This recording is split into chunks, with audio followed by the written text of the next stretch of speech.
to our Meet the Industry Talks. Today we're fortunate to have Jennifer Cole, or Jen Cole, with us. Jen is the current president of the local chapter of CPCU.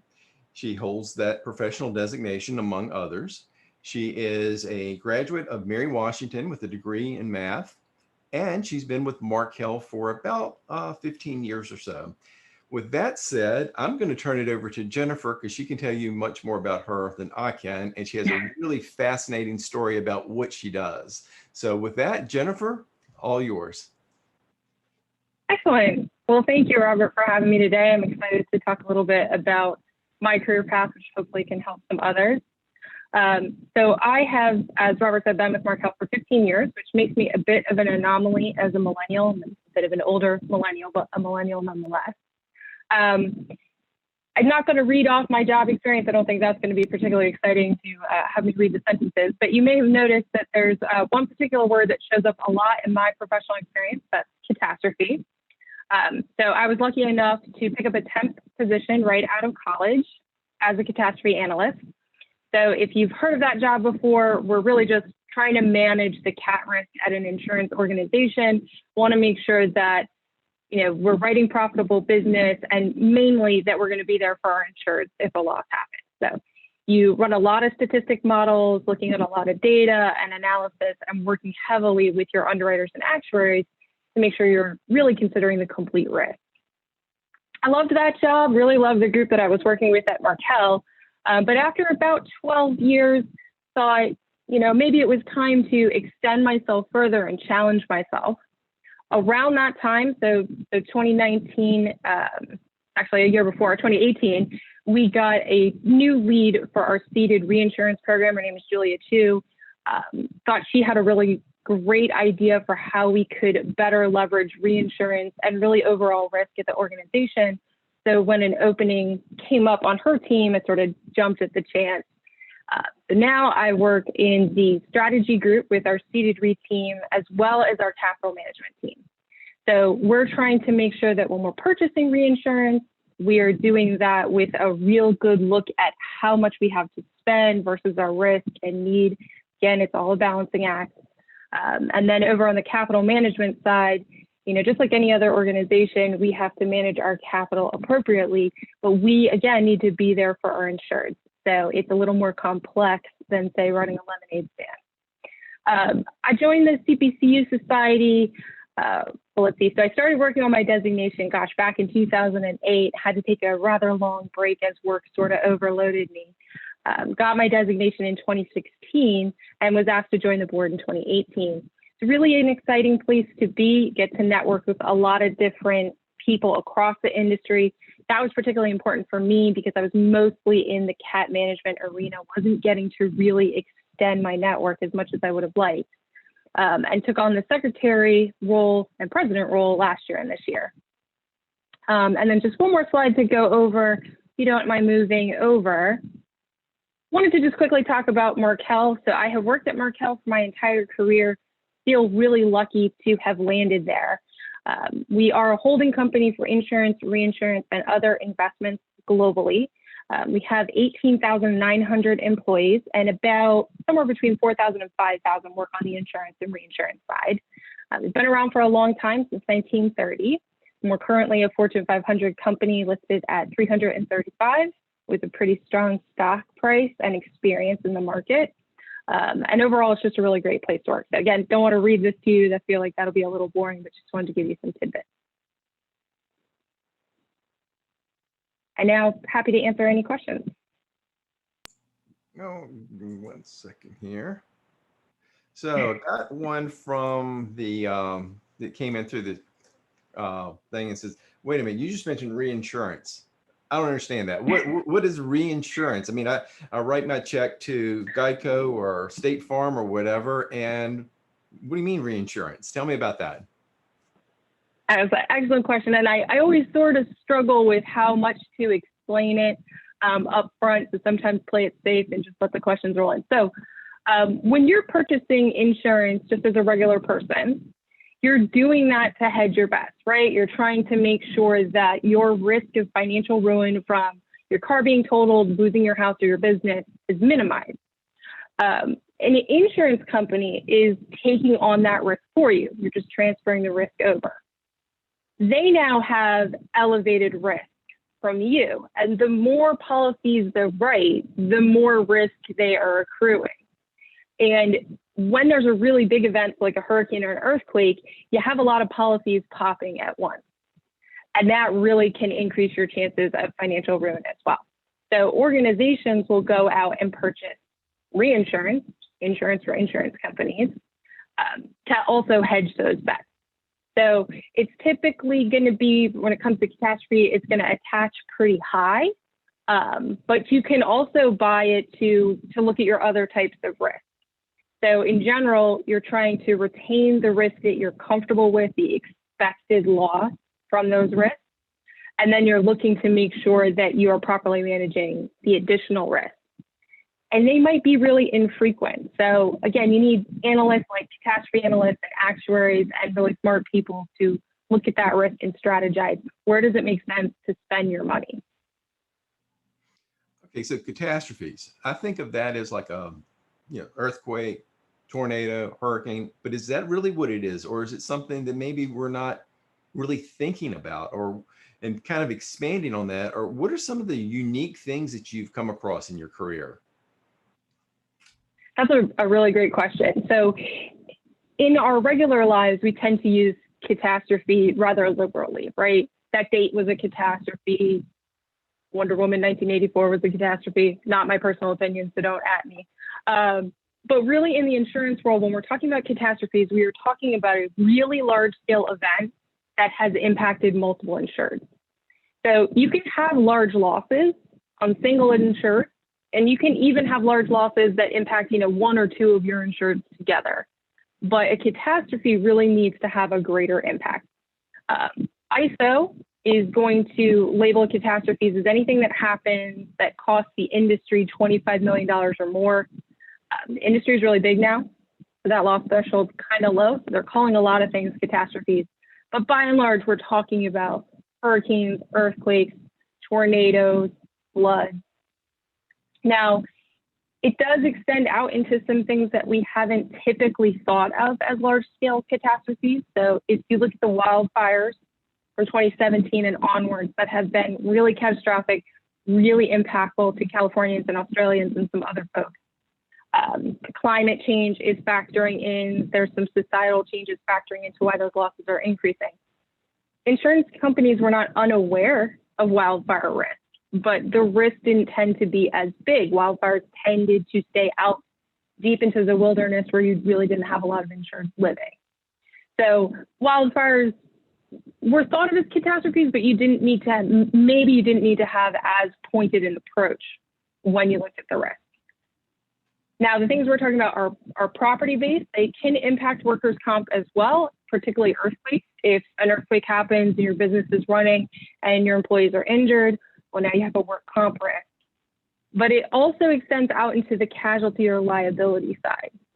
So you can have large-scale liability events. They could be something like the Bernie Madoff Ponzi scheme. That could impact a lot of your insureds. You could write a lot of med mal in Italy, and there's a law change, and now it's easier to bring suits against doctors, and all of a sudden you've got risk popping left and right. That is sort of a newer area for the insurance market. There's not a ton of solutioning out there that's quite as straightforward as property cat. You mentioned, it sounded like a group that defined the $25 million mark. Is it that Markel says that our losses were 25 million? Is it that this event caused 25 million, or is it an independent third party that says, now this is a catastrophe? It's typically an independent third party. So in this case, ISO. Lloyd's has catastrophe codes as well. Lloyd's are a little more transparent. You don't need to be a Lloyd's syndicate. Anybody can go and Google Lloyd's catastrophes, and you'll see they've created these codes. And insurance companies are going to pick up that code and they're going to label claims. So this was a Hurricane Irma loss. I'm going to label it with this code so that I can pull all these claims at once. The rules around creating those codes. So ISO is the one, property ISO. has a $25 million threshold. Lloyd's has not been as transparent when they're creating a code. You'll see them for airline crashes in addition to hurricanes. They're not exactly giving you insights into why an airline is counting as a catastrophe or airplane crash is counting. Then at a company like Markel, we need to be cognizant of what's happening in the environment on the regulatory side in the industry, as well as what our losses look like and what our risks look like. So internally, companies might also create their own thresholds to consider something a catastrophe. So there's sort of a regulatory need to report out on these losses and these events, and then there's sort of your internal desire to get it right at all times. So with catastrophes, are you trying to model for single types of things, for example, hurricane season? And then are you trying to say, well, we anticipate that South Carolina, I'm just pulling that out of the air, is going to have this many incidents? Or because I remember years ago, it was like Florida got just nailed by, it's like several hurricanes. And there was a lot of discussion on the retail or the consumer side. Would homeowners insurance be affordable anymore? So how do you model for that? Or then are you also looking kind of globally at all catastrophes that you underwrite, or how does all that work? It's fascinating to me. So it is globally, but I will say that the industry doesn't have model solutions, so third-party tried and true model solutions for every risk globally. So one event springs to mind is Thailand flood. So there really wasn't a great understanding of the flood risk in Thailand. And so it's not as if we had a lot of data and experience to build off of. So taking a step back, catastrophe models have to start from somewhere, just like actuarial pricing and reserving and studies. You have to start from somewhere, and that's going to be based on loss experience. But when it comes to catastrophes, typically actuaries were looking at their loss experience, and then, insurance companies were trying to look at, all right, we're writing some stuff in Florida, that's going to be a bigger risk than Virginia. But what they came to really understand in the early 90s with events like Hurricane Andrew or the Northridge earthquake is that you can't use history as your rule of thumb by itself for natural catastrophes. Mother Nature doesn't care. She doesn't care that you call it South Carolina and you have a border against North Carolina. She's going to hit where she's going to hit, right? So those models need to be based in science and in facts that you know. And unfortunately, as much as we have a lot of data for hurricanes, it's not great. The further back you go, the worse the data is. And so you have to extrapolate some information, and you have to use scientific theory, actuarial theory, to come up with your best estimate. If I leave you with any thoughts on cat modeling, it should be they're not right. They're not right. They're not capable of being right all the time. It's directionally correct. It's getting at the material amount of the risk, but the onus is on your cat modelers, your actuaries, your underwriters, your managers, senior management to look at sort of that difference and try to figure out where you feel comfortable with the risk. The cat models can't tell you a hurricane will happen next year. There are weather models, and you'll see they'll do forecasts at the beginning of the hurricane season, and then they'll sort of update it along the way. But they can't tell you for sure. If you go back and look, they're like, oh, it'll be 7 hurricanes this summer. Even when they say that, say it's 7. Great, 7 hurricanes, you were right. How many actually make landfall? How many make landfall in places where they aren't as prepared? How many act like Hurricane Harvey and get stuck in the water and pick up tons and tons and tons of moisture and then dump it on Houston, who just was not prepared for that level of flooding? The cat models can't tell you that. What they're there for is to try to determine what the picture looks like and what the probability is around that future scenario. And the onus is on you to analyze those results and try to make sense of it. Hopefully that's sort of helpful. It's a primer. If you're interested in a topic, you can certainly reach out to me personally, or you can do research. There's a lot of different insights out there in the market. Okay, great. Thank you. And this is one from the audience is, do you accept reinsurance or retrocessions from other primary insurers? So Markel does have a reinsurance arm, and they have written retro in the past. I will say, can't get into specifics about what we're doing and what our plans are, but yes, we have act as a retrocessionaire, so it's a good question. So you sort of think about how the risk travels. You start with the client, and typically they're going to go get insurance, and that insurance company might transfer the risk to a reinsurer. When the reinsurer transfers the risk to another reinsurer, we call that retro. That's the retro market. The retrocession is the risk transfer. Okay, thank you for the explanation. And this is obviously from a student that I think may be approaching graduation. It says, what do you have to recommend for new members of the insurance industry who do not have a lot of experience, particularly in the aspect of getting hired, and more specifically, getting hired at Markel? So I'll say this: you guys are already doing the right thing. You've already clarified that risk management is the area you want to operate in. And that's something I didn't have. The further back you go in someone's career, some of our wonderful older people in the industry, they're going to get mad that I call them older, but they didn't know they wanted to major in insurance. So you're already a step ahead. What I would say as a hiring manager, what I like to see is that you've thought about the risk. You've paid attention in your classes, and you can tell me something about insurance risk. You're not just, spitting facts back at me. So what I would say is, in an interview, ask questions. Pay attention to the things your interviewer has said and try to ask thoughtful questions. Get into the risk. They can't, again, like the retro question, I can't be like, well, underwriter A is rating Munich Re. I can't do that.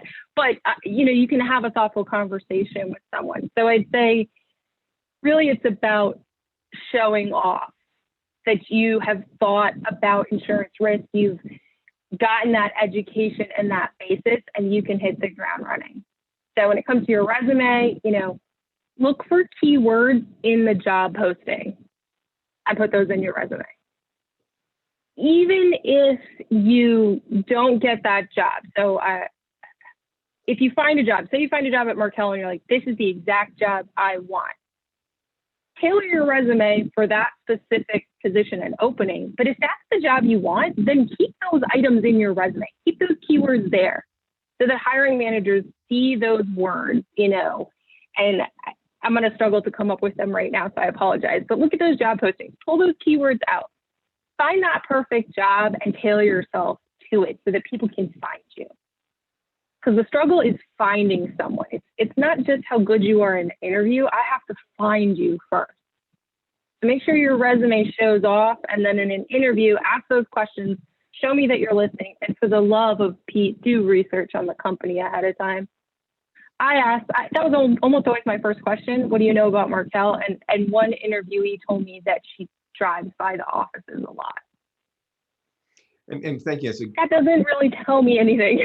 Right. Well, now that's a great segue into going back to Markel, because Markel is just a huge sponsor, not only of the RMI program, but the School of Business and the entire university. So we, from VCU's perspective, certainly appreciate that. So I want to pivot over to CPCU for just a moment. And one of the things I wanted to remind students that through our program, you can get 2 of your classes by the classes you're taking at VCU. So basically, the law class is typically the one we use, and then the intro, which is Fire 309, which transfers to CPCU. So then you only have 6 classes remaining. And again, CPCU has been a great supporter of the RMI program through scholarships, annual support of our conference, and other things. So what's going on with CPCU? Tell us a little bit more about why you joined, the importance of CPCU, and especially that networking. So CPCU was brought to my attention early on in my career as a way to learn more about the underwriting side. So in catastrophe management, you're typically looking for someone with a math background or a finance background, not an underwriting background. So you have to fill that gap. Because if you don't understand, I don't care where you work at an insurance company, Markel, one of our competitors, doesn't matter. You work in HR, accounting, doesn't matter. You need to understand the risk. And so CPCU was a way for me to learn on my own or in one of our classes what that risk really looked like and just some specifics and some key items that I didn't know. So say like coverages A, B, C, and D for residential. I didn't know those coverages existed until I took a CPCU class. So really that education should be helping you. You guys might see some of the content in the CPCUs and you might be like, yeah, I know this already. That's not a downside. That's awesome. That's awesome. You already know about it. There is great content in every single course, so still give them a chance and take them. What it shows an employer is that you have a well-rounded understanding. Again, to be successful, you need that well-rounded understanding of the risk, not just at your desk as an underwriter, but across the organization so that you can be more successful at your desk as an underwriter. CPCU also has a lot of great networking opportunities. So an opportunity to meet somebody else further in their career or someone else who's also starting out. Have that dialogue. Ask those questions that maybe you're slightly embarrassed to ask at work. I would say never be embarrassed to ask questions. Always ask questions. Ask until you understand. You don't need to be a bully about it, but ask those questions until you understand it. Work for a company that is open to that and wants you to ask those questions, wants you to understand fully. But sometimes it can be intimidating or embarrassing to ask somebody a question. You know, what is this coverage A? I feel you guys keep talking about it. I don't know what it is. It seems obvious, and I feel like an idiot. Find someone you can ask that question. Take a CPCU course. Really, those are sort of the key things we're doing is education and networking. But in terms of why did I join the board, there were a lot of people on our board that I respected.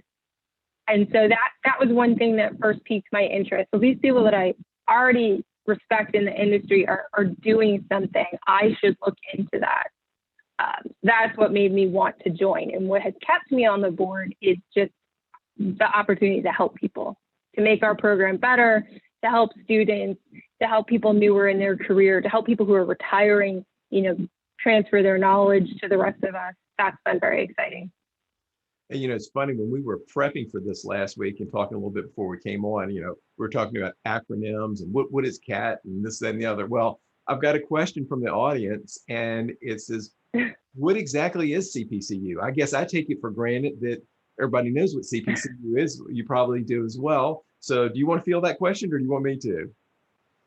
I can field that question. And it's actually a really interesting question because, and I didn't quite realize this, the CPCU Society, so this is a national organization. This is not just something we're doing in Richmond. They've sort of stopped spelling out what CPCU means. It's actually a little harder, and I read something recently. You have to go to Wikipedia to see what it means. And so I'm going to say it, Robert, you correct me if I'm wrong, and no one tell the board if I mess this up, but it should be Chartered Property Casualty Underwriter, I believe is what it stands for.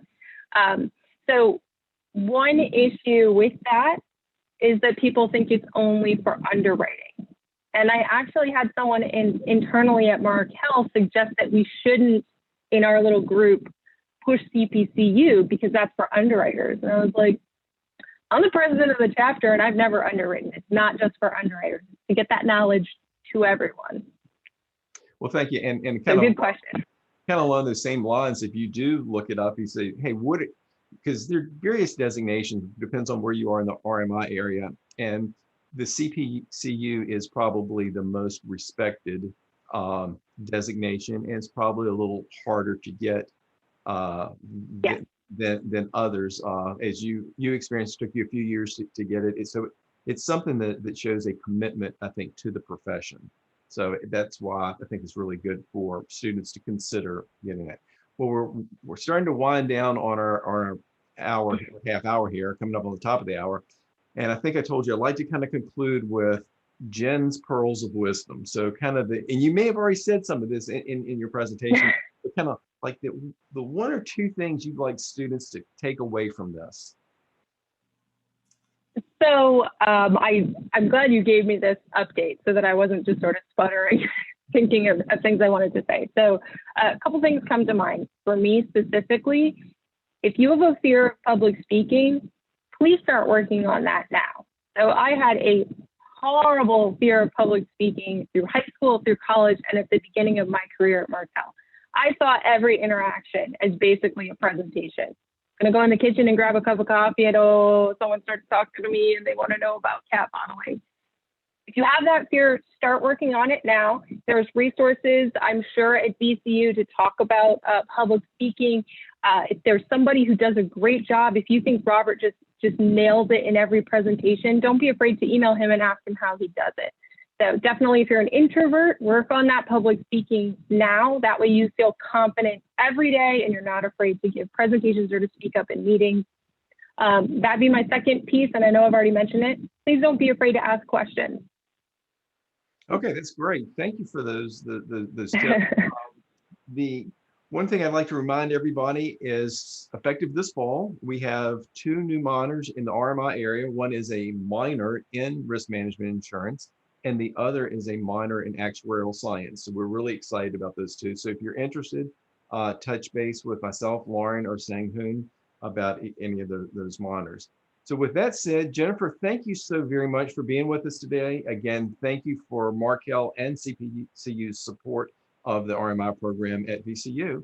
And until next time, we'll sign off. And our next meeting will be the 28th, and we have Abel Parker from Luckstone, who will be our speaker. Thanks, everybody. Take care. Excellent. Bye.